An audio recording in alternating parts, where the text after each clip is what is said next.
I heard this shocking statistic about literacy. Something like 21% of US adults are illiterate. And well, first I was shocked, but then I started wondering, how is that even measured? Like, what does that even mean? So, can you sort of start us at the beginning there? Yeah. I think shocking is a good way to start. That statistic should be shocking. It's, one of the richest countries in the world, and we have these really low rates of literacy. And I think they have a huge impact. So there's sort of two ways we can talk about it. One is, how do we know? What are we using to measure? And the other is, what does it mean for Yeah. people functionally? So the 20% of illiteracy, so there's a few different assessments that are used, sort of batch assessments, but they're, samples that we can generalize from. They're large enough. One of the most commonly used ones is called the PIAAC. We love our acronyms in education. Is the Program for the International Assessment of Adult Competencies. And that's where that 20%, 21% illiteracy rate comes from. That 20% are people who read at about a third grade level or below. Oh, And so wow.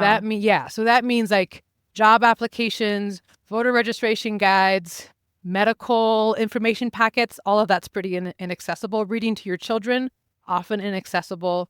The other statistic that comes out of the PIAAC that is really important to think about is that about half of Americans read at or just below a sixth grade level.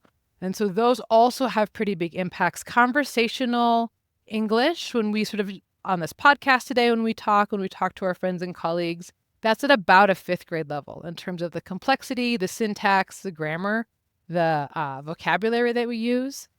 Print news media is at about middle school. So anywhere sixth, seventh, and eighth grade.